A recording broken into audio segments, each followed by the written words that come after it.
Good morning, all. I think we are on live now. I would like to welcome you all to the first day of this training series. Our training series will be about DNS capacity development trainings, and today is our first webinar, and we will talk about DNS 101, which we call it Basics of DNS. So for our Turkish participants, let me welcome everyone in Turkish. Merhaba herkese, hoş geldiniz. For the rest of the webinars, I will speak in English, and my colleague Paul Mushan from ICANN Technology Office, he will help us to understand the basics of DNS today. But before leaving floor to my dearest colleague Paul, I would like to introduce myself. My name is Sahar Sağıroğlu. I am working as a Global Stakeholder Engagement Specialist. I am working specialized in Middle East and Africa region. In Turkey, we have a regional office, and we are trying to collaborate with our partners to improve internet and DNS system.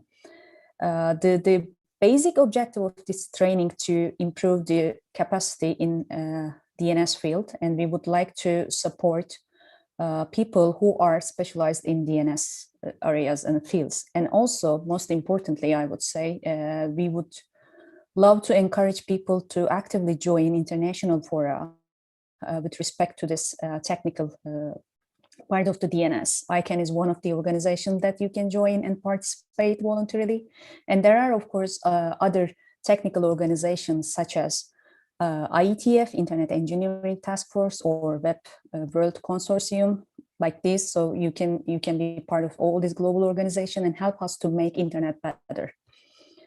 Today, as I mentioned, this is the first leg of this training series, and we will have additional 2 trainings in the following Sundays.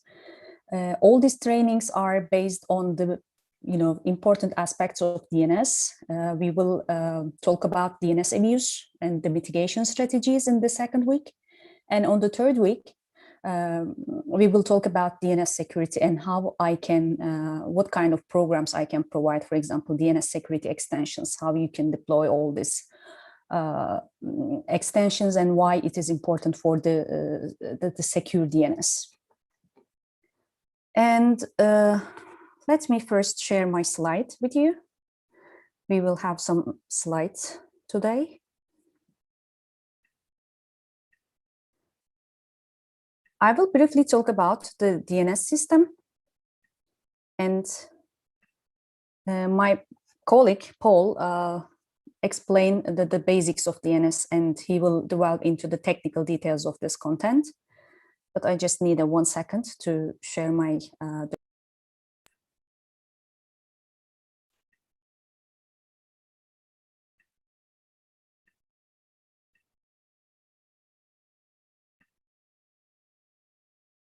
All right, I hope everybody can see my screen right now.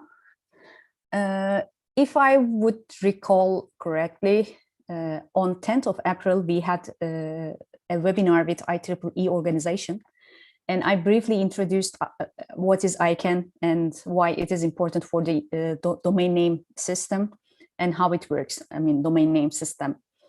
And we had a chance to meet IEEE community members. So let me take this opportunity to thank IEEE organization, IEEE Computer Society Turkey, allowing us to meeting with you and also enabling these trainings, because it is really important for us to deliver these trainings to our community members in Turkey. And yes, we will have some slides today. But of course, we are just using slides for you to clearly follow the content. And you can anytime interrupt our presentation and ask your questions. Your questions highly welcomed, because we would like to have this meeting as interactive as possible. I am also monitoring the YouTube channel and also the Zoom chat bot. You can either type your questions in Turkish and English. Both options are highly welcomed, and I will be helping my colleague to address these questions and raise your questions in the chat pod. I assume that some of you might have attended our first webinar about ICANN, but for those who hasn't heard about ICANN, I will briefly introduce ICANN overview, and then my colleague Paul will walk us through the rest of the agenda topics. I mean, the history of DNS concepts, DNS database, and how resolution process works, and root zone administration. And lastly, we will talk about DNS resilience. Okay, let me start with ICANN. ICANN is a nonprofit global organization based in Los Angeles, and it was formed in 1998. And we are helping internet. We are coordinating with our partners to help make the internet work. And we are responsible for the management of protocol parameters, names, and numbers. In doing our job, we are not alone. We are closely working with our technical partners, such as Internet Engineering Task Force or International Organization for Standardization. We have a lot of different technical organizations because the internet, is a network of networks. It's a global and single and decentralized asset that all these parties have to make it work. We also have additional partners from civil society and public sector and private sector. For example, there are some civil society organizations like Internet Society. For example, Internet Society has another Turkish chapter in Turkey, and they are helping to shape the internet agenda for the internet users. If you look at the ICANN's mission, we can see that there are a couple of tasks that we are coordinating right now. So I will try to make it clearly, I will try to give a clear examples for you to understand easily. Firstly, we are responsible for the coordination, we are coordinating the allocation and assignment of names in the root zone of the domain name system. Let me put it in this way. The names that we are speaking about, top-level domain names, and these are the parts of the domain name at the end of the domain, for example, like .com, .org, and all these names are coordinated by ICANN. And we are also helping the community to develop the policies with regards to that top-level domain names. We are also facilitating the coordination of the operation and evolution of DNS root name server system. I am sure that Paul will give further details about root server system, so I will not get into detail right now. And also we are coordinating the most level of internet protocol numbers and autonomous system numbers. For example, all ISPs in the world are using autonomous system numbers, like Turk Telecom, like Turkcell. They have autonomous system numbers for their routing, they have their routing policy. And all these numbers are allocated by ICANN. It's technical function of ICANN. And also we are collaborating with different parties to provide registries needed of the functioning of the domain name system, and also helping the internet standard development organizations. If you notice, I use the terminology names and numbers, but you might not know that what those means. I mean, why we are using this terminology? What are these names and numbers? Anything connecting to internet, including your mobile phones, other devices, has a unique number that we called internet protocol number. And these numbers are like a postal address. It allows you to send message, videos, and other packets of data to send from anywhere on the internet to another device on the internet. So these numbers helping us to find the correct address. And since it is very hard to memorize IP address, in our daily life, we always use domain names instead of IP numbers. But it is very important to note that IP numbers, each domain names is corresponding to an IP number. Humans are using domain names, but machines are using IP numbers at the background. So that's why we, in the domain name system, we always use these numbers and names. And all these categories, I'm sure that all these categories will be clarified by my colleague as well. And now I am moving to another slide. Excuse me for this interruption. And let me just give me a pause here and ask you whether you have any questions about ICANN overview, or maybe you can just share your feedback. Have you ever heard of ICANN, or would you like to? If you have any questions, you can always ask your questions during the presentation. It's also possible. I see none in the chat pod, so I will continue with my colleague. Let me first introduce my colleague from ICANN Office of Technology Officer, Paul Moshen. He is a technical engagement specialist for Africa and Middle East region. He holds master degree in computer science from Georgia Tech University, and he is responsible for both conducting technical trainings and promoting ICANN's stance of enhancing the DNS security, stability, and resiliency in Middle East region. Paul, welcome, and thank you for joining us today. I hope I just, made a quick presentation and I didn't consume much of your time, but now it's your turn. Oh, the floor is over to you. Okay, thank you so much, Seher, and a very warm welcome to everyone, whether you're joining us from different parts of the world. We are really thankful that you've actually sacrificed your time to actually attend this masterclass on the DNS. And I also want to welcome my colleague Yazid. We both actually are technical engagement specialists representing Africa and the Middle East region.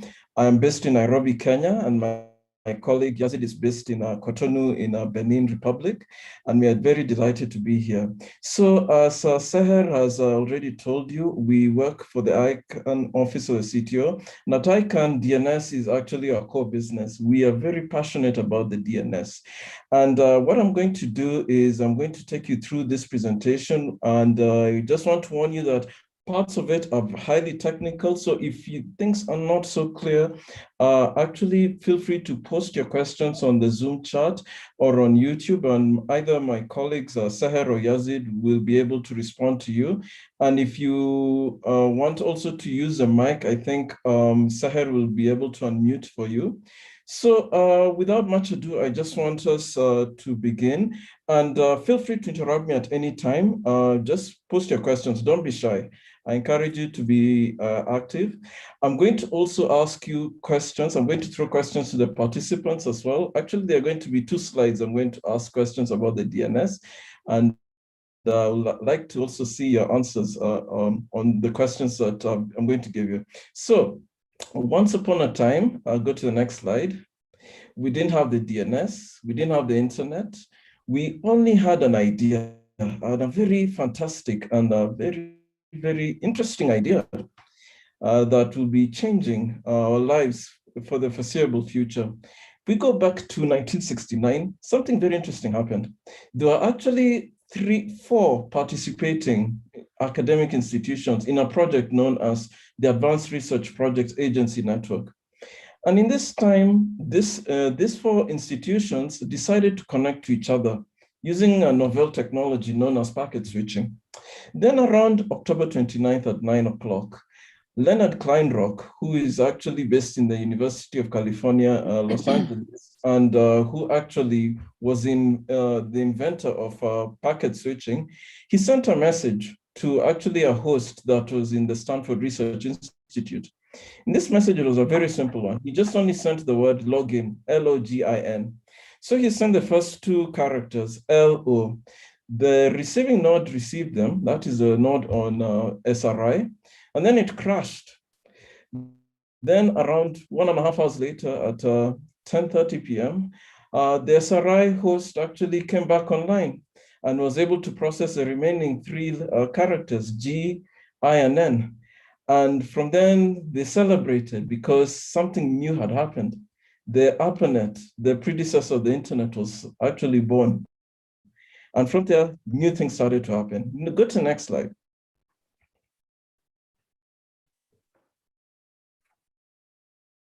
So from a very simple idea of 4 nodes in a network in 1969 Today, the internet has actually evolved to what you see on the right-hand side. This is courtesy of Kaspersky.com, a network of very complex network of hosts, devices, end users that form this very vast chain of interdependencies and connectivity. The question is, how did we actually get here? So just go to the next slide. So in this slide here, you can actually see that these are some of the services we've actually got used to. We've actually come to depend on them. Although ICANN does not endorse any particular service, this is just for illustration purposes. One of the things that the innovators of the internet did was they actually created a protocol that was actually open sourced, an open architecture that allows anybody to voluntarily connect. Actually, anyone can voluntarily connect to the internet. The internet is not centrally managed, and it is actually highly decentralized. The fact this alone, having an open architecture and actually allowing users to connect voluntarily is what actually gave to the success of the modern network of networks that is now known as the internet. So let's go to the next slide.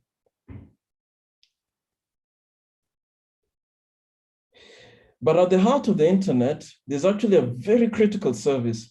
This service is actually used to map what you know as domain names into IP addresses. IP addresses, as you can see, they are of two types, IPv4 and IPv6. And basically, there has to be a way to translate this domain names to IP addresses, because we human beings, we prefer to use names. It's not easy for most of us to actually remember even an IP address, even let alone our phone numbers.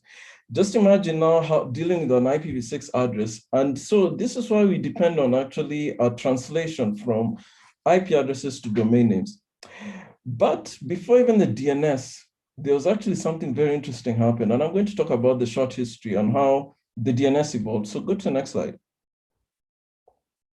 So I've already talked about name resolution, but in the early days before the DNS, there used to be a translation mechanism. It was still there, but it was a very simple one. It was known as a HOSTS TXT.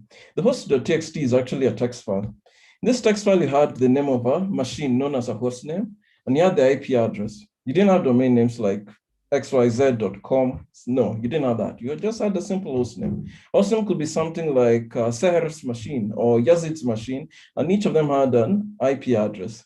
So how this used to happen is it used to be updated at least once a week. It was downloadable via FTP, and it was centrally managed by the Stanford Research Institute. However, go to the next slide. However, the host.txt file had its own problems. First of all, there's the issue of name contention. So what will prevent a user on the ARPANET from having maybe a similar name? So someone could have maybe a machine called ABC, and another person will have ABC. And both of them have different IP addresses. But because they share a similar name, now you already have name contention. That was actually very common. And so there's no good way of actually preventing such duplication. The other problem was synchronization. Not everyone file, even though it was released once a week. Some people actually download the file immediately and have the latest version. Others actually had stale copies. So not everybody actually synchronized properly with the release of the host.txt file when it was changed. Then there's the issue of traffic and load. In those days, bandwidth was very precious. Today, we are so used to gigabits of bandwidth. In those days, it was kilobits. So at that time, you could actually note that even downloading a file like the host.txt file took significant bandwidth. And therefore, having the host.txt file alone was actually not a good idea because it just didn't scale. Go to the next slide. Now we're going to talk about how the DNS came to the rescue. Next slide. So in the early 1980s, there was actually discussion amongst the engineers and scientists of the ARPANET on how to replace a host.txt file because of scaling issues. So what actually happened is these ideas actually led to the evolution of the DNS. And for those of you who are very, very interested, today the DNS has evolved from the initial protocols defined around 1981, that's RFC 799 on internet names and domains, to what we have today, you can actually go to the link, and Sarah will share with you this link, startdns.com/RFC. All these are actually the technical specifications, the actual foundation documents and the current documents that define how the DNS is. But for clarity, I'd like to mention that some of these documents are actually being used today. The most notable ones are the last two, RFC 1034 and 1035, which were defined in 1987. These are the foundational documents of the DNS, and actually we still rely on them today on defining what a domain name is, the structure of the DNS, and even how it is actually implemented. What has happened is since 1987 is that the evolution of the DNS has built upon the foundations that were actually described in RFC 1034 and 1035. So if we go to the next slide, do not worry. RFC stands for Request for Comment. It's actually a draft document maintained by the Internet Engineering Task Force. The ITF actually maintains quite a lot of protocols and actually debates them.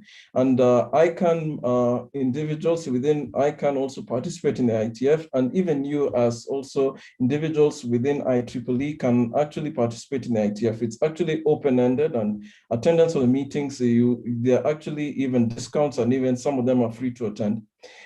So having defined these documents were two notable engineers and scientists. One was Paul MOKAPETRIS. Paul MOKAPETRIS is actually responsible for drafting RFC 1034 and 1035.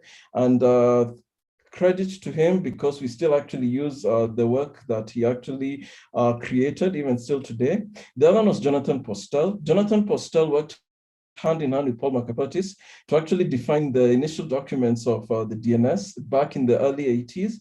He also played a very critical role. Before ICANN, there was actually John POSTEL. John POSTEL actually did all the critical functions of assigning IP addresses and even essential protocol numbers to entities on the internet. He passed away in 1998, and after his passage, ICANN actually was created. So we owe quite a lot to the work of Paul and Jonathan. Next slide. So I'm going to actually take you through the concepts of the DNS. It's important to understand this before I go into much more deeper technical detail. So let's talk about the basic DNS concepts and what is really the DNS. So I want you to imagine basically from the fundamentals of the DNS actually go back to graph theory. So the DNS can actually be viewed as a cyclic graph, also known as a tree, where you actually have nodes and edges.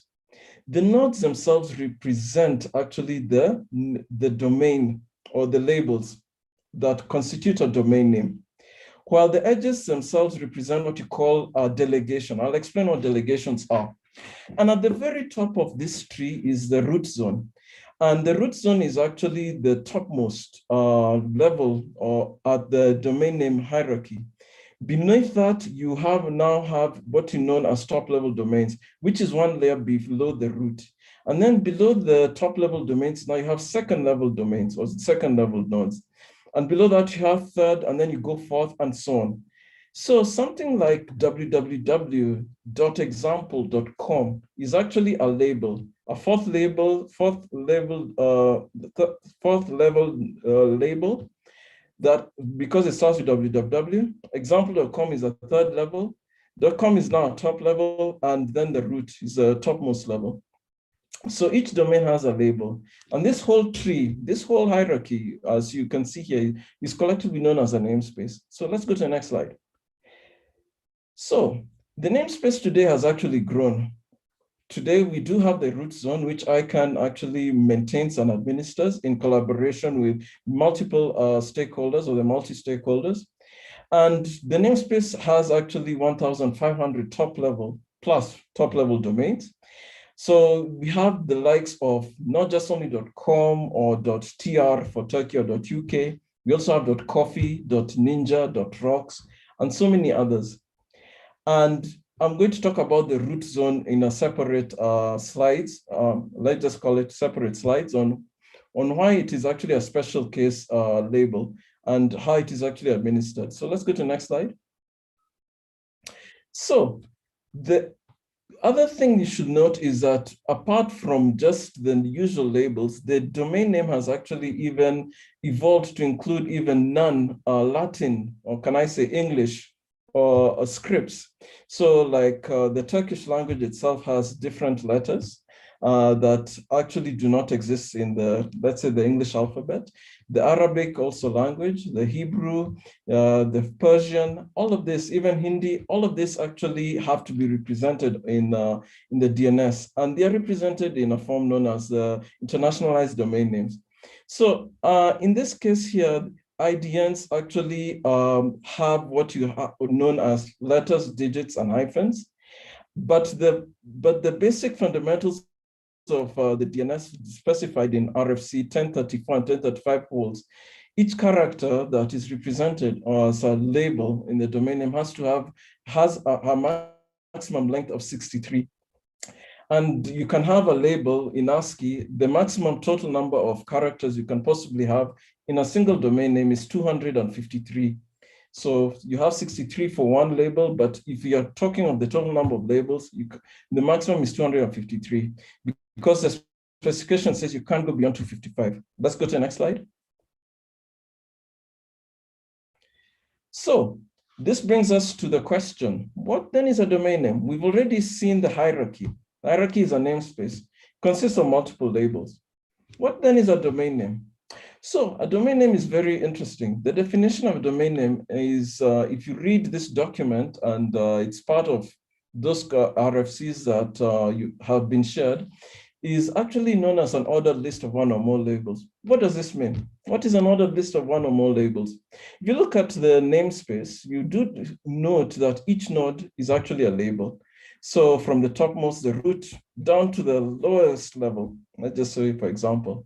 Hence, something like www from the lowest level, example, com, root, actually forms what you now known as a domain name. So it's a collection of these labels in an ordered way. So you're starting from the bottommost label to the topmost label.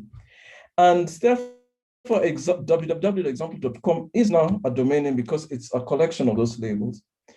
And also note something about this, that the root, the dot at the end is part of the label. So I'll actually explain why this is very important when actually we go deeper into the DNS data, why you have to include actually the dot at the end. Go to the next slide. And hence, this is also just an example showing that basically a domain is just a collection of, is a node and everything below it. So if a domain name is a collection of a label, www.example.com, a domain now is a vast collection of everything underneath that label. So for example, if you look at .com has multiple millions of labels. In fact, they are actually currently, I think, close to 500,000 .com registered domains. So a domain now is now all that collection under the .com, for example, under a specific label .com, you have a collection. You have food.com, bar.com, example.com, and anything else. So that's basically what a domain is. So a domain is now a collection of domain names, in short. Next slide. Now, I'll explain something that's very important in the DNS, and this is actually more important for operational purposes. Although many of you actually type, or even in a search engine or on your browser, you don't actually type you don't type the dot at the end. So if you go and type www.example.com on your browser automatically will actually resolve that and give you whatever service or website or that you like to actually access. However, for operational purposes, in the DNS, you have to actually include the last dot. So this dot over here after the .com is actually, when you actually include it, you now create what you know as a fully qualified domain name. So a fully qualified domain name goes in the form as www.example.com. The last dot makes it a fully qualified domain name. Otherwise, without it, it's just a simple domain name, and it's not referred to as a fully qualified domain name or FQDN. We're going to see this later when we look at actually DNS data, and you'll actually see why it's very important to include the dot. Go to the next slide. Then the other thing is in the namespace is quite big. So we talked about the root zone and the top level domains and all the domains underneath there. So for purposes of administering and managing the namespace, the namespace is divided into administrative boundaries known as zones. So a zone is basically a separate, can I say, layer of administration from in the namespace. And if you go to the next slide, I'll give you a very good example here so that you actually understand this. So we have the root zone, which is the topmost of the level. The topmost level, can I say, zone or in the entire namespace. But beneath the root zone, you have top level domains. You have coffee, com, and so on and so forth. When you actually delegate, that is basically you actually give authority from the root zone. Then what you're actually doing is actually creating a subzone that is now actually separate from the root zone, but still dependent on the root zone. This subzone is what we now know as administrative boundary or a zone. So in this case here, you have now in this diagram, coffee is one zone, .com is another zone, .uk, .tr are another zone. They each are managed independently from ICANN's root or IANA's root zone. And beneath even .com, when you register, for example, a domain name like bar.com, that also forms a separate administrative boundary. So when you actually create, can I say, an edge? So an edge in the tree actually represents a zone. So a zone basically is just, as I've mentioned, a separate administrative boundary that is actually created from the parent zone. So in the case of the root zone is a parent zone, .com is a child zone. Then in the case of bar.com, .com now becomes a parent and bar becomes a child and so on. So that's how the idea of zones is conceptualized. Go to the next slide. Okay, so at this point, if you have any questions, please, on the fundamentals of the DNS, from the namespace, what is actually a zone, what is a domain name, feel free to actually type your questions and I will do my best. Either me or my colleagues will answer. So are there any questions, Seher, from any of the participants? Hi, Paul. I am just monitoring the YouTube chat, but I don't see any questions so far. Okay. You could also share, if possible, the resources to... I did, exactly. Okay, thank you. All right, so...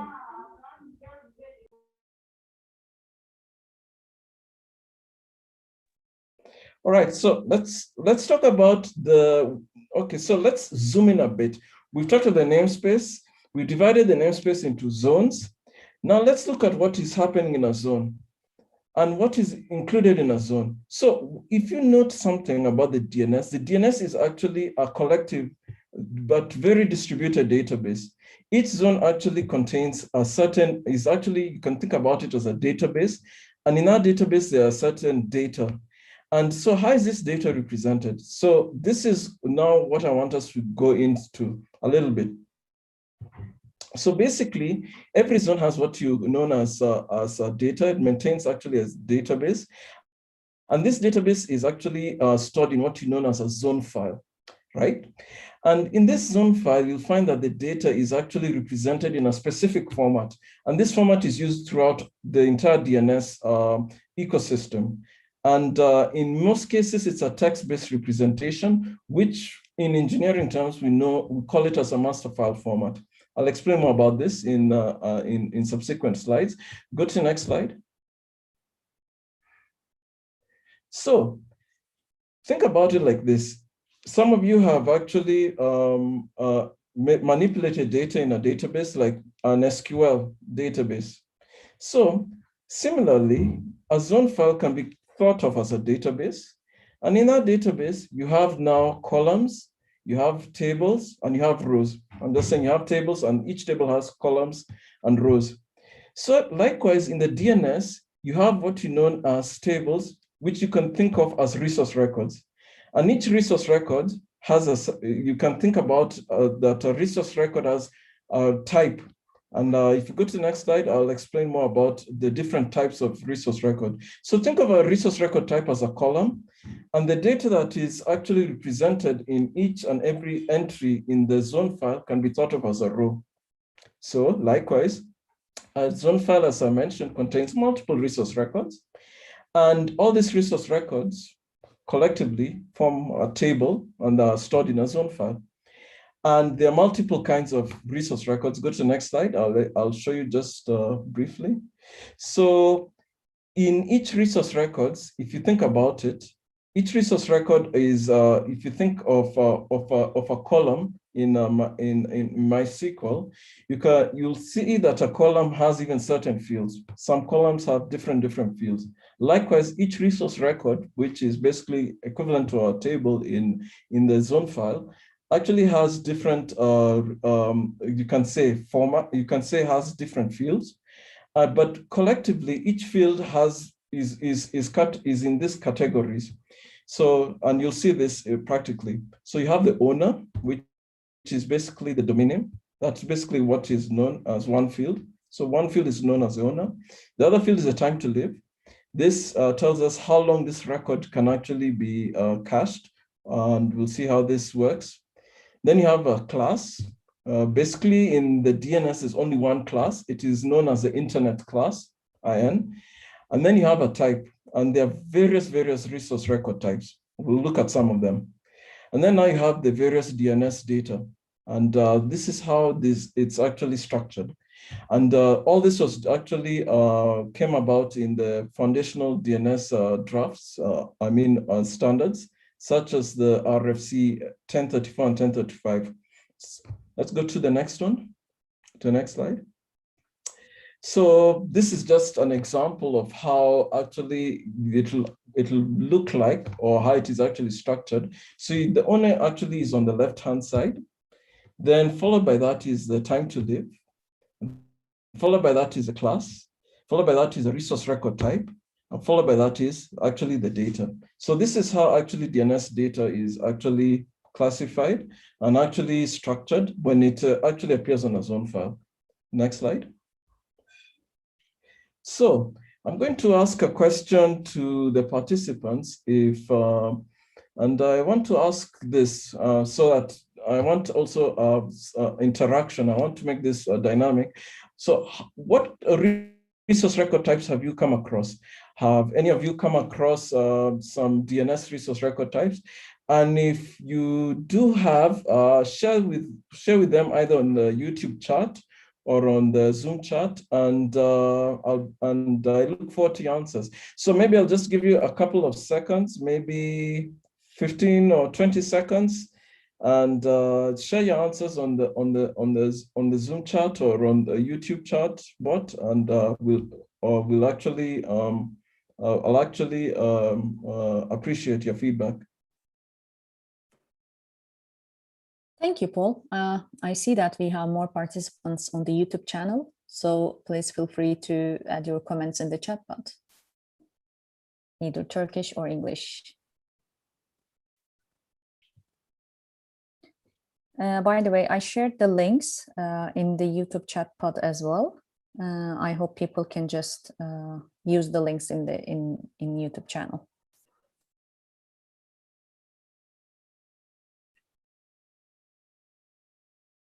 I am keeping the time. We have five seconds left. 2, 3, 4, and 5. Okay.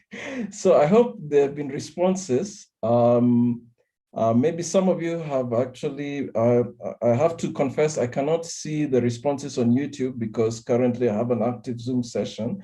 So maybe, Seher, have you received any responses? No, not yet. Okay, no worries. So let's go to the next slide. Sure.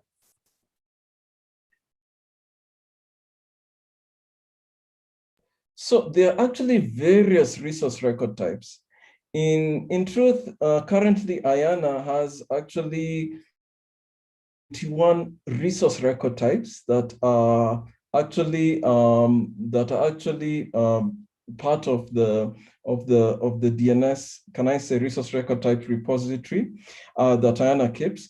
I'm going to, Sahar will share with you the link on actually these various resource record types, but the most common ones and the ones that are actually almost always used are the following 6 of them. Actually, there are 7 of them. So we have the A record, which basically is for an IPv4 address. Then you have the quad A record, which is for the IPv6 address. You have the NS, which is basically the name of an authoritative name server. I'll explain what this is. We have what is known as the start of authority, which actually tells you the beginning of a zone. Remember what I talked about, that when you actually create a separate administrative boundary, a zone, you actually have a separate entity which you manage. You need to actually identify that, and the SOA actually appears whenever you actually create a zone. And then you have the alias, which is known as a canonical name. I'm going to show you how it acts. Then for those who keep mail servers, they have now what is known as the MX or mail exchanger server record.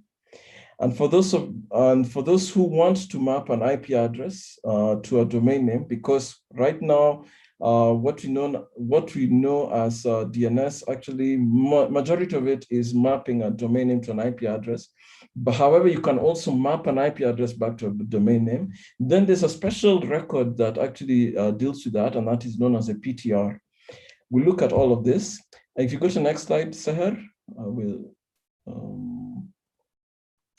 So yes, so as I've mentioned, those are the most common resource records that are there, types. And if you think about it, a zone file which is also a database, can also be thought of as a warehouse where you have so many different types of resource records. This is just also the analogy. So let's go to the next slide. So this is interesting. Those are just 7 resource record types I've just mentioned. However, there are more than 87. They're around roughly 91 right now. You can actually refer to this link, which is actually the IANA DNS Resource Record Type Registry. And under the subheading domain name system parameters, if you look at it, you'll see the various types that are actually in existence. I should mention that not all of them are used. Around half of them, around 45, have been deprecated. Others have actually been placed under, can I say, they are actually for special use. And in more practically, around 44, you could actually say around 44 are the ones that are used, that are operationally used, including the 7 that I've just talked about. Let's go to the next slide. If you open the link that has been shared, you'll find actually this is how this is just a screenshot of the web URL. And you can actually see the types and their values, their meanings, and also which RFC or which specification actually mentions them. Next slide. Okay, so let us talk about the 7 types in detail. I want you to appreciate how these resource record types are structured, and how they actually appear on a zone file, and how they are actually represented in which format. And because when you actually are as network operator and you are actually managing domain names, or you're managing or your own domain or your own zone, then whenever you're actually entering the data in that zone file, it has to actually appear in this format. So this is actually more or less the agreed format that is actually there. And I'm going to actually use the format that's most commonly used in software known as Bind. Bind, which is the most popular DNS implementation.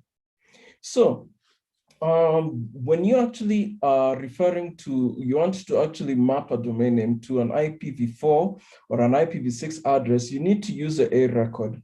And how this is represented in a zone file is you have the domain name, the fully qualified domain name, example.com dot, remember the dot, and remember the idea of fully qualified domain name. You have to put this dot, otherwise, basically the resolution will fail. Your name server will not be able to be known. So the dot is quite important. So you put the domain name on your left-hand side. This actually is the owner field, if you remember the structure. So it is actually classified as the owner. So the owner is the example.com dot. Then you can put the class, which is actually the IN, which is basically the class. IN is for internet, but sometimes you can omit it, so it is actually optional. Then you put the resource record type, which is a A. The A stands for IPv4, resource record type. And then on the right-hand side, you have now your IPv4 address, which is 192.0.2.7.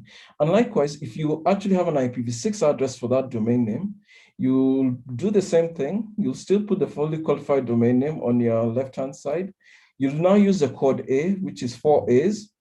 And then on the right-hand side, you'll put now the IPv6 address. So this is actually the format on how you represent now the domain name and the IP address using now the A and the code A resource record types. Let's go to the next slide. If you have any questions, please feel free to ask. I know some of you will have maybe many questions about these records and why maybe you have to do it in this way. Please feel free to ask on the chat. I really encourage you. Now, when we'll talk about the name server record, first and foremost, you should understand why this is important. So whenever you create a zone, that is basically a separate administrative boundary. There are two things you need to do. One is you have to tell the parent zone that you are actually a separate entity from it. The parent has to be made aware of this. And likewise, you have to actually include a record that is now on your zone that tells the parent how to find you. This record is now known as the name server. So the name server tells the parent, basically, I'm a separate entity. I have my own rules for managing the zone or my own domain. And in this case here, I also have this, I actually have this name server, which is basically how you can find me. This is how you can find me. Now, this how you can find me in quote is actually represented by what you know as the NS name server record. So it specifies what you know as an authoritative name server. So the name server basically is how you can actually find the child. In this case here, you're going to include the entry like this, and it goes like this. So you have your fully qualified domain name on your left-hand side, example.com dot. Then you use the NS keyword, which is now the resource record type.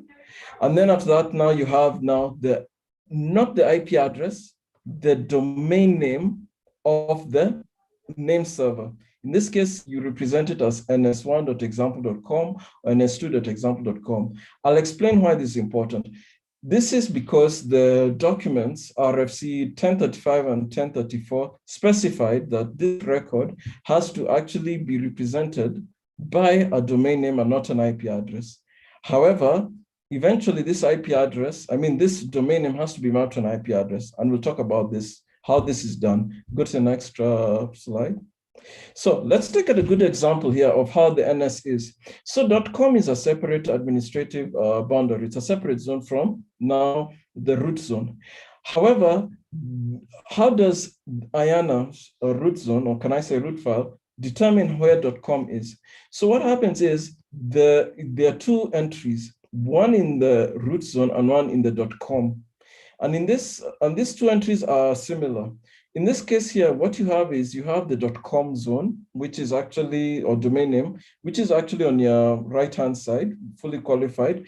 Then you use the NS record, the keyword, and then you have a list of name servers. So it is recommended that, and this is for redundancy and also for performance reasons, that you have at least 2 name servers. You can have more than 2, and .com has actually 13. They have from A to M. .gtld-servers.net. That is the entire, can I say, corpus or collection of the name servers that are under .com. So these entries actually appear on the root and also on the .com, telling the root that if you want to get to .com, go to this actual name servers. And these name servers can be either from A to m.gtld-servers.net. Let's go to the next slide. And as I mentioned, it has to appear on both the parent zone and the child zone, because whenever you have an NS record, you're actually telling the parent zone that you are a separate administrative boundary from it. So that's why it's important to have the two entries there. Next slide. So there's now the issue. Already we have now an NS record and we have now the domain name. But you see, the thing is this, a machine only understands IP addresses. It does not understand domain names. So how will we actually get to the IP address of the given name server from the parent zone? This is what comes as a concept known as a glue record. A glue record basically is either an IPv4 or an IPv6 address, collectively either an A or a code A record, that is actually placed on the parent zone, not the child zone. It's actually on the parent zone, not on the child zone, that tells the parent the IP address of this name server. So in the example here, well, for example.com, we had a name server, ns1.example.com, but then we need to actually map this ns1.example.com to an IP address. So how's this done? Go to the next slide. So this is done by, this is done, and I'll show you over here. Let's take this example here. So example.com actually is on the .com zone. .com is now the parent, and example.com is a child. So to tell .com where example.com's IP name servers are, this is how it works. So you'll put example.com, and then you put the name server record and all the name servers associated with example.com. So over here you have ns1.example.com, ns2.example.com, all the way to a3.verisignedns.com, and so on. How you actually map now the domain name to an IP address is you'll take now the domain name ns1.example.com, you'll put it now on your left-hand side, and then you put the A record, which tells it the IPv4 address, which is 192.0.2.1. And then NS2, you do the same thing, and then you put the A record, 192.0.2.2. Now the parent is now aware that it has a child zone that has this name server.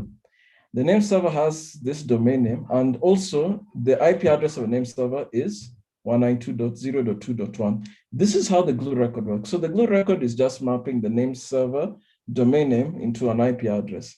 And it is very important that this is done. Otherwise, the parent will never know how to reach a child. This is why it's important you have to have a glue record. Next slide. So I've talked about the A record, the mapping of how do you represent an IPv4 address when you map a domain name to an IPv4 and IPv6 address, that's a record. I've talked about how you can tell that you have delegated from the parent to a child zone using the NS record, and how you can actually tell the parent the actual IP address of the NS record given a glue record. So the glue record helps the parent zone to know where the IP address of the name server is.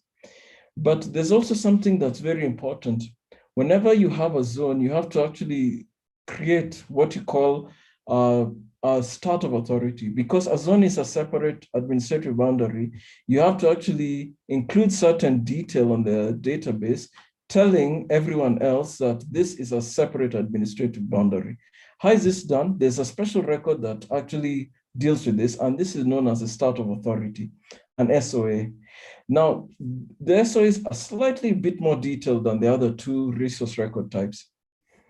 And what it does, the SOA tells now the parent that basically there are name servers and there are other records that are authoritative to this domain.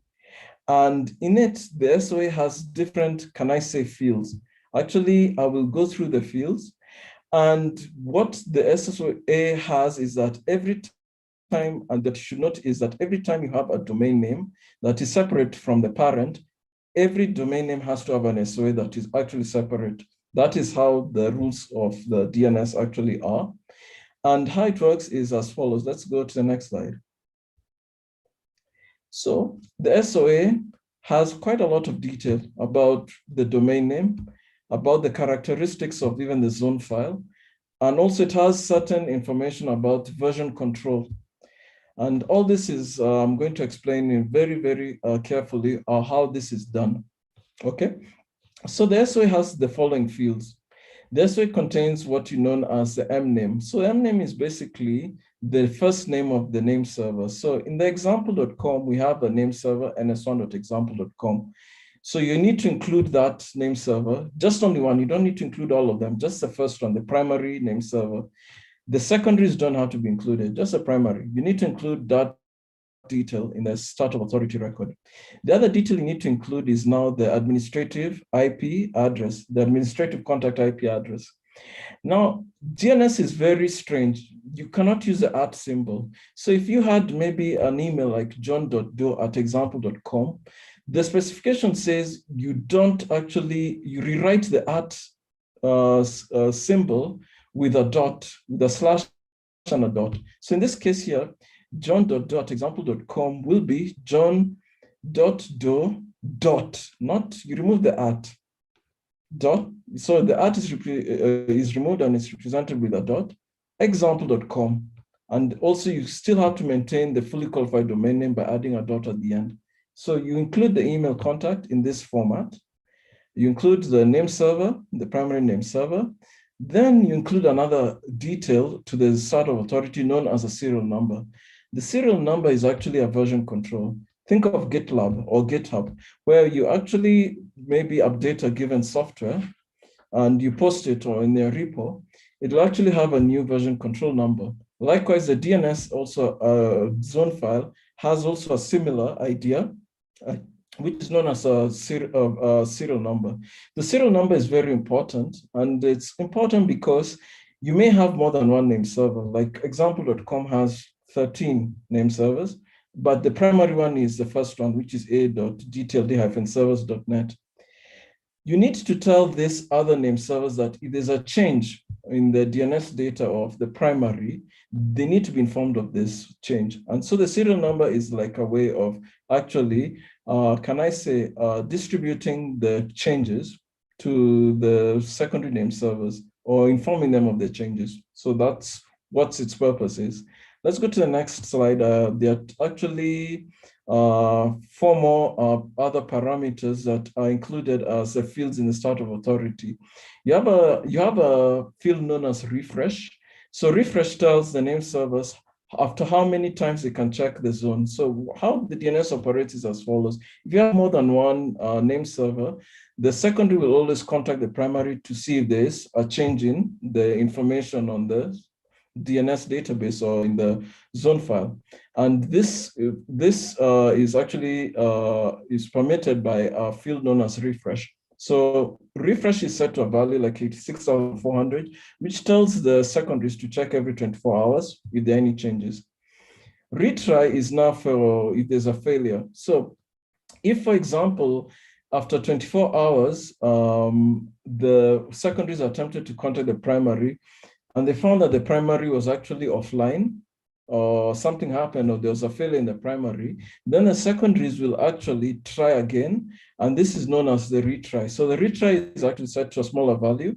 So usually most zone administrators put it at 2 hours. So after every 2 hours, the secondaries will query the primary to see if it is online and try and fetch whatever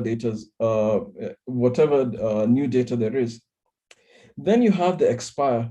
The expire is now like a hard, a hard limit that you can actually set when you're trying to retry. So a server could still be offline even after 2 hours of retry. Maybe you've actually attempted 10 times. So you've tried after 20 hours, it's still offline. So expire says that after X amount of hours, maybe like 1,000 hours of retrying, stop retrying and just serve whatever data that you have, which is mainly still data. in this case here, this is what is known as expire. So the expire is like the hard limit for setting the retries. And then finally, the last field, let's go to the next slide, Seher, is now known as a minimum.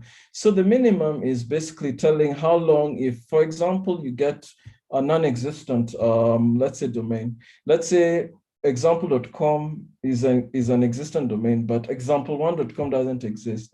So what DNS does, it tells, for performance reasons, it tells now, cache this record, the negative one, example1.com, for X amount of time. This is what the minimum TTL is about. It's supposed to cache it for a certain amount of time. So this is now how it looks like, the start of authority. So in this case here, you have, it's as follows. You have now the domain name, the example.com on your right-hand side. You have the SOA, which is basically the resource record type. You have the primary name server. You have the email address. And then now you have all the fields that I mentioned. You have the serial number, the version control. You have the refresh, the time that secondaries should check for new information. The retry in case there's a failure, how many times, to check after how long if there's a failure. And then the hard limit, the expire. And then how long the record, the information on this zone file can be cached if there is actually a non-existent domain. So just bear in mind that this is how actually it is structured. So let's go to the next slide. So I'm going to put all of this together. This is just to let you know. And you'll see now how a real zone file looks like so that you can actually appreciate. So just bear with me. We're actually going to get to the point where you'll see now how the zone file actually looks like when all these components are put together. CNAME is just basically an alias. So the DNS does allow an alias. So I'll give you an example. You can have maybe example.com, and then you have a third level domain, www.example.com. So rather than giving www.example.com an IP address, an A record or a code A record, you can give it a nickname. And the nickname is maybe the parent name, example.com. So you can say in DNS www.example.com.cname, canonical name or alias, is example.com, which is also its nickname. Then example.com has to actually now be mapped finally into an IP address using the A record or the glue record. You can actually have nested even CNAMEs. So you can have something like www.example.com CNAME example1.com, example1.com CNAME example2.com, example2.com CNAME example.com, and then example.com now has this A record. So you can actually have nested CNAMEs. The protocol specification allows you to do that. So that's just how the CNAME is. It's just an alias or a nickname. Next slide. And then the other record that you should notice, if you do have a mail server, for example, you may want to, there's a special record that deals with mail servers itself, and this is known as MX record or mail exchange record. So how this is actually represented in the DNS is you have your domain name, fully qualified domain name, then use the MX tag, and then after that you have a number, and I'll explain what this number is. So in this example here, you have two mail servers. One is mail1.example.com and mail-backup.example.com, and there's a number 10 and 20.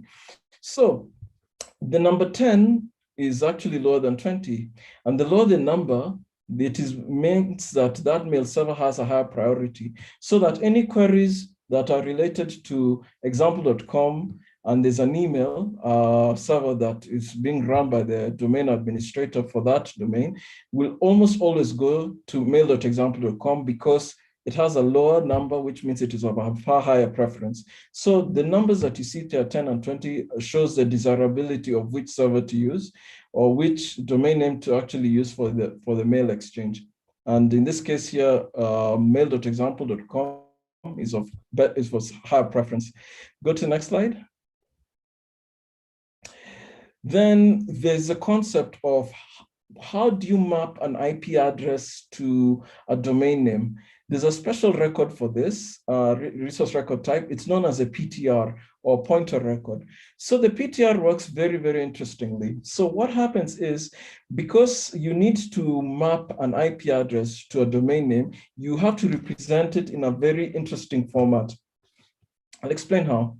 So example.com has two IP addresses. One is an IPv4 address, 192.0.2.7, and then it also has an IPv6 address, which is actually 2001, and then two full colon, 1 full colon 1 dB, that is 1 dB, full colon 8, and then double colon 7. So it's pretty long. So in order to actually map that IP address into a domain name, you have to represent it using what you now known as a suffix. Let's just call it a suffix known as in-address.arpa. It's a special label that you have to attach to the IP address. And if it's an IPv6, you have to attach this address known as ip6.arpa to the IP address. And the other thing is this, you have to write the IP address in reverse. So let me give you an example how this is done. So we already know that the IPv4 address for example.com is 192.0.2.7. In the zone file, how you're going to actually map this is you're going to take the 7 and it's going to be the last digit. And then on that, you're going to put separate it to the dot, and then you put the 2, then you separate it to the dot, you put the 0, separate with the dot, and then you put the 192. So you're going to write it in reverse. Then you're going to put the suffix, the in-address.arpa dot, to now the reverse IP address. So you put the dot, and then you put the in-address dot arpa dot. Then you're going to actually, you can use the in, which is the class, or you can omit it. But the most important one is the PTR that tells it that you're mapping this IP address now to the domain name, example.com dot. IPv6 is even more problematic. And for example, this 2001 colon DB8 and then double colon 7 is going to be written like this. So you can actually see you're going to actually have to put the 7 followed by all those number of zeros. And then you put the 8 followed by b.d followed by now the dot 0.1.0.0.2, and then you put the IP6.arpa, and then the PTR. So this is how it is actually done in the DNS. This is actually how the IP addresses are mapped now back to a domain name. Next slide.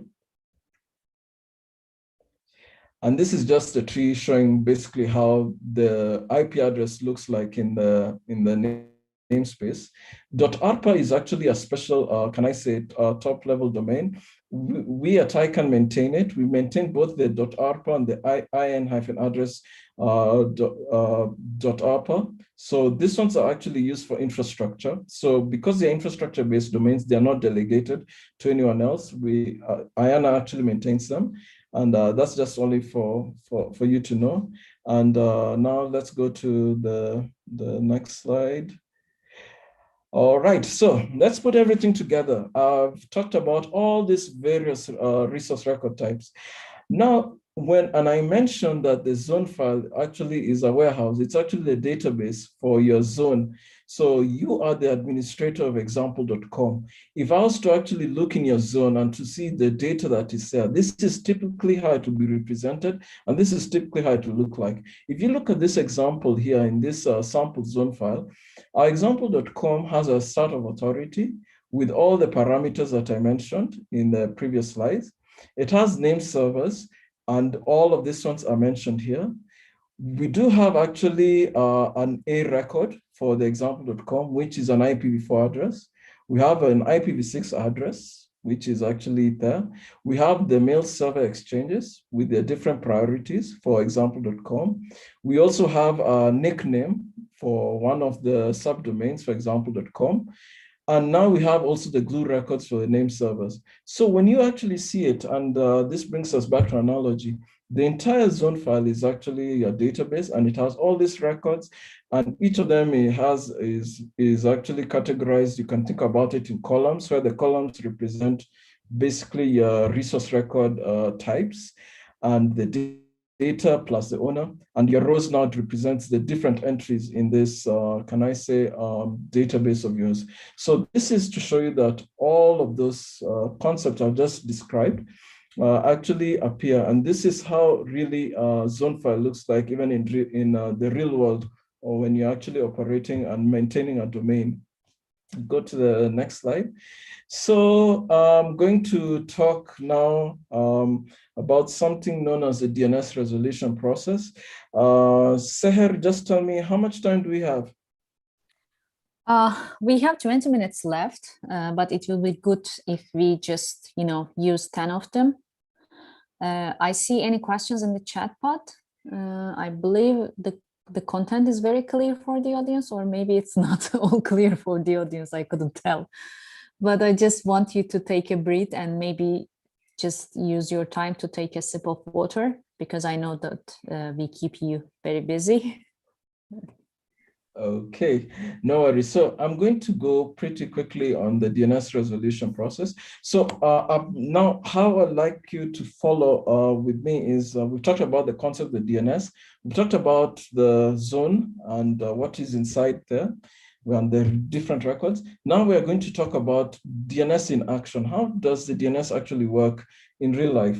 And this is, I'm going to use a real example. So let us go to the next slide. I'm going to skip a few slides. Next slide. Next slide. Okay, next slide. Okay, next slide. I'll use a real example now. Okay, next slide. Okay, good. So let's use this example. So one thing you should note is that the zone file is actually kept by within a name server. But then there's also another server that does quite a lot of work. It's known as a recursive resolver, or can I say, sometimes we call it recursive name server. What is a recursive name server? Most of you actually have used maybe Google's 8.8.8.8, or Packet Clearinghouse 9.9.9.9, or Cloudflare's 1.1.1.1, or the one that is in your ISP. So the recursive server actually takes your queries from your device, whether it's your phone, whether it is your computer, and then tries and resolve now the domain name associated with the query that you give it. So how this works is very interesting. First and foremost, on your right-hand side, you have your device. Let's just say you want to go to whatsapp.com. You open your app on your device. But the thing is, in order to access your messages on WhatsApp, you still need to resolve the domain name whatsapp.com. And in this case here, your phone is going to make an API call. So from WhatsApp, it's going to make an API call on a special kind of software on your phone known as a stub resolver. A stub resolver will basically keep the IP address and the domain name of now whatsapp.com. So it checks. If whatsapp.com's IP address does not exist, then it now contacts the resolver, which is basically the piece of infrastructure in your ISP for actually the mapping of whatsapp.com and its IP address. So it sends a query and the resolver receives it. So the resolver then does two things. First, it checks whether it has that record, it has cached it. And if it has cached it, it now returns the IP address of whatsapp.com to now your device. If it hasn't cached it, it does a very interesting thing. It contacts the root zone. So it sends a query now to the root zone, and then it asks it, do you have the IP address of whatsapp.com? But the root zone does something very interesting. It tells the resolver that no, it doesn't have that IP address because the root zone is authoritative for top-level domains. However, it tells the resolver that I do have the IP address for .com, the name servers of .com. So the recursive resolver then contacts now the .com name servers, and then it sends the same query. Do you have the IP address of whatsapp.com? The .com name server tells it, I do not have the IP address of whatsapp.com. It tells it, but I do have the name servers of WhatsApp. The one that is basically the whatsapp.com zone. Here's the IP address, 66.111.48.12. Then takes the result that it has received from .com and it caches it, and then it now sends query to now whatsapp.com, asking basically the whatsapp.com name servers whether it has the IP address for whatsapp.com. The authoritative name server for whatsapp.com says, sure, I do have. These are the IP addresses for whatsapp.com. The IPv4 address is 185.60.216.53, and the IPv6 address is 2A03, and so on. And then it sends that result, it caches the result, and then it sends now the IP address of whatsapp.com now to your device, and it stores now those results, can I say the results on the Star resolver. Now your app is able to actually reach whatsapp.com by checking the IP addresses on the Star resolver, and you're able now to actually download and receive your messages. So that's how the DNS resolution process works in a nutshell. So let's go to the next slide. Okay, so I've actually made it pretty brief. And I wanted to mention something about the root zone, because the root zone is a very specially managed zone. I've talked mainly about top-level domains and second-level domains, how the zone file looks like and so on. But the root zone is very special because first and foremost, it is not something that is managed trivially. There's quite a lot of participation from several stakeholders at ICANN, and each of these stakeholders have an interest in actually managing and even, and can I say, has an interest in the root itself. So, and the root zone currently is served by 12 organizations known as the root server operators. Go to the next slide. And these are the current 12 root server operators. So you have actually 12 operators, but 13 labels. I'll explain why. So the root servers actually are labeled from A to M. They're known as identities. 2 of those identities are maintained by VeriSign. VeriSign maintains the A and the J. However, even our organization, the Internet Corporation for Assigned Names and Numbers, ICANN, we maintain one of the labels. We call it the L label, but in ICANN we call it the ICANN managed root server instance or root server system, and the others that are also included here include academia. So you have the University of Southern California, the University of Maryland, who manage the B and the D labels. You have commercial providers, apart from VeriSign, including Cogent Communications that manage the C. You have ISC, which is Information Systems Consortium that manages the F. You also have the United States Department of Defense that manages 2 of the labels, the E and the H. And then you have now non-for-profits besides ICANN that manage the I, such as NetNode. You have also RIPE, which is also a nonprofit that manages the K label. And also you have a collaboration of academia and also industry that manages the WIDE project. That is, they manage the M label, and they're based in Japan. So these are just the root server operators. Go to the next slide.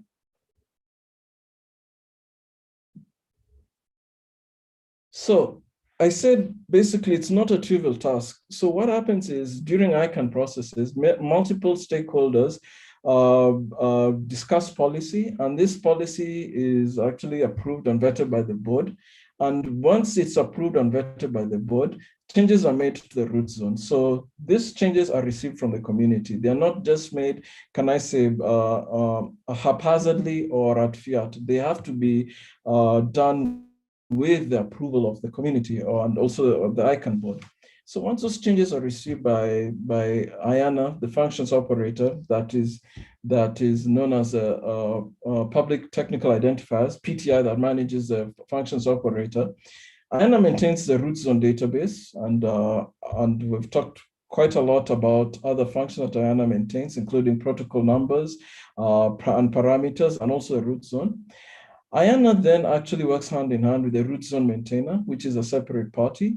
And the root zone maintainer then publishes those changes to the root zone and updates the root database. Once those changes that have been received and have been vetted by the board and been received by Anna, and they're committed by the root zone maintainer, then the root zone maintainer then actually creates a new version, or can I say a new version or new of the root zone. And this root zone file is then distributed now to the 13 entities, the 13 can I say labels or name servers, which are managed by 12 root server operators. So it's actually a process from policy to vetting to actually committing the changes, publishing the changes, and then distributing them. So it is actually how it is done. This is just the process on how the root zone actually change management process actually works. Let's go to the next slide. And this is actually a question. Paul, before moving to next slide, may I interrupt you for a second? In our previous webinar, we had a question about root servers. For example, we had 7 instances in Turkey. 5 of them are located in Istanbul and 2 of them are located in Ankara. What is the advantage of, is there any advantage of having more instances in the country? What are the advantages? Can you please elaborate on this question? Okay, so let me, thank you so much, Seher. So one good thing, Turkey is actually well served with the root server instances that have been deployed there. So let's talk about the advantages. And but before I even talk about the advantages, one of the reasons you may find that root servers are actually deployed is in maybe places with very good or reliable network connectivity. And in this case, I do think that connectivity, internet connectivity and bandwidth are one of the decisions, considerations that are made by root server operators when they're deploying actually root servers. And in the case of Turkey, Istanbul and Ankara actually are served by a very fast internet, can I say, broadband. And maybe that's why those 2 locations are actually locations of choice. So location is one thing, the connectivity and the network topology is another choice. And the reason that the root servers are important, and especially in the case of Turkey, is they actually help to maintain actually low latencies. Remember when I explained the DNS resolution process, every domain name that is received by ISP, by maybe public DNS resolvers, they actually have to be mapped, and the mapping begins from the root zone. So from the root zone, that is where now the root server instances come in. The root server instances, once they are actually close to the end users in that specific, let's say, jurisdiction, then the queries, you can see that the latency is actually reduced because the root zone is not going to, queries the root zone are not going to go to the locations of where the root server instances are. They're not going to go to the United States, for example. They'll go directly to where the root server instance is. And in this case, the closest instance, which is in Istanbul, is where the translation from the root zone actually begins.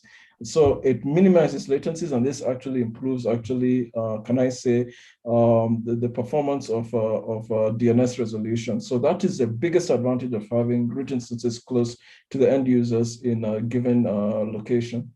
I hope that answers your question. Yeah, all clear. Thank you. Okay, so in the next slide, I think Seher gave this, okay, I'll ask a question here. So currently we have over 1,300 root server instances distributed across the world. Actually, the Middle East is pretty well served. And this brings me to my next question. And this will be in the next slide. Just go to the next slide, Seher. So,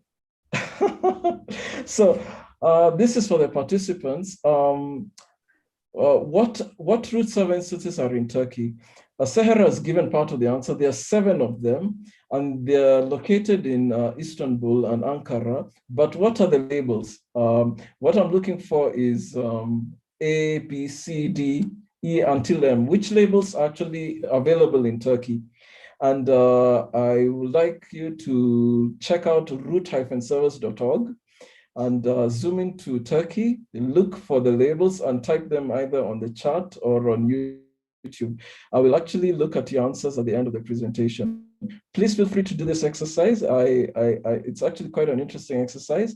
I want you to also appreciate also the fact that the root server system is globally distributed, and it serves billions and billions of queries from billions of users across the world. And Turkey is one country that is also well served. And I'd like you to just only mention the labels. So feel free to type them on the chat or on YouTube. Because of time constraints, I'm going to finish the final set of slides, and there are very few. So Sarah, let's go to the next one. So next. So this is for those who are actually maintaining the DNS infrastructure, that in order to improve resiliency, one of the recommendations we have is it is important to have multiple authoritative servers. So I mentioned previously that you have a primary and you need also a secondary, but you can have more than one secondary. You can have even as many as 12 even secondaries, like you've seen with the root servers and also with the .com. So the reason why you need actually multiple authoritative servers is to provide redundancy and also to actually load balance. So that is one of the reasons of why it's important to have multiple authoritative servers. And then secondly, go to the next slide, Seher.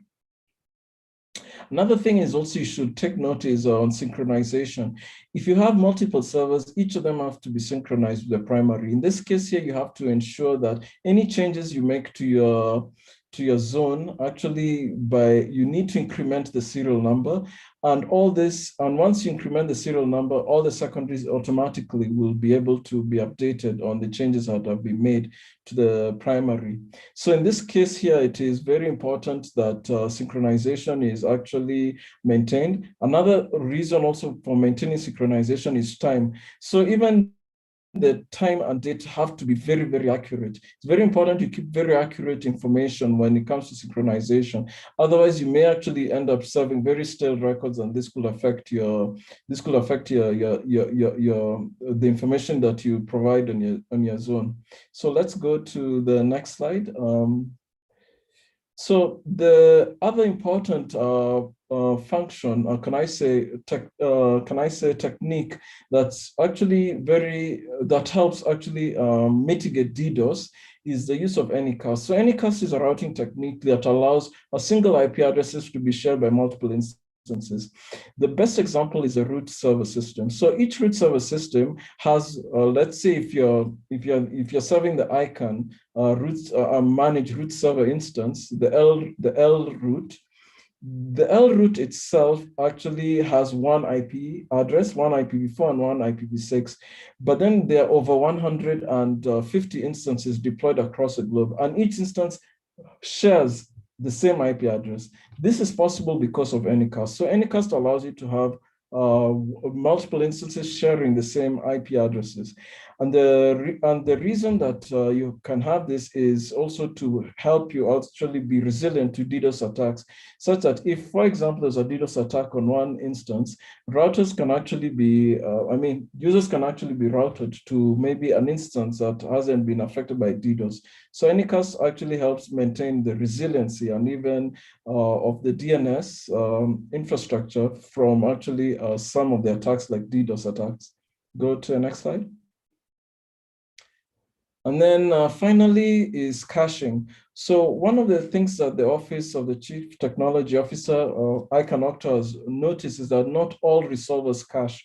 Caching is actually important because it improves the performance. You don't want to be giving the resolver a lot of work by recursively checking all the, the name server from the root zone to the top level domain name servers and so on, each and every time. So caching will help actually keep maybe queries that are usually, or most popular queries that are always constantly being asked for by end users to actually be served from the local cache, rather than giving the resolver extra work of actually recursively going through the entire resolution process.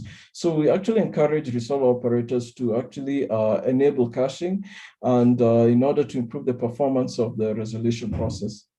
And then finally, we reach our very end. So I want to really thank you so much for your patience.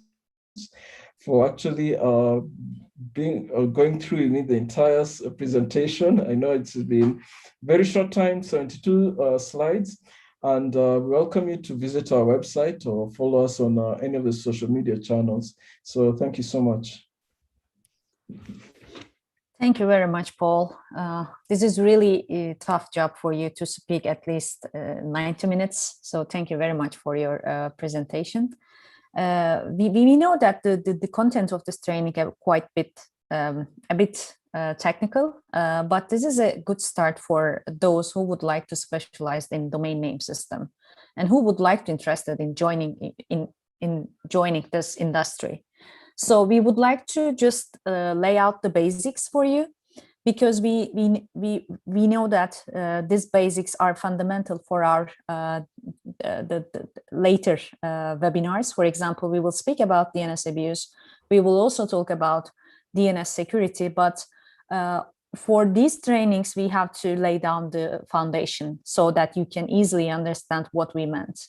We hope that this presentation and training would be helpful for you. And this training is recorded. I believe that people who couldn't join this event be able to click on the link later on. And you can always reach out to us. We have a regional office in Istanbul. Paul and I also will share our contact details with the organizers. If you have any questions, you can also relay your questions to us via emails or social media channels. It's all appreciated. And also, we would like to have your feedbacks. If you have any comments and feedbacks about the content, and if you are interested in following other webinars and trainings we will arrange for the region, we are always here. Please keep follow-ups on social media. We do have Facebook accounts, we do have LinkedIn accounts. You can just get connected with us. With that, we are at top of the hour. And I don't want to keep you waited online. And I would like to thank IEEE Computer Society again for arranging this session for us and allowing us to speak with you. That's all. Thank you very much, everyone. I would like to just finish the session right now. Have a great day. Bye-bye. Thank you.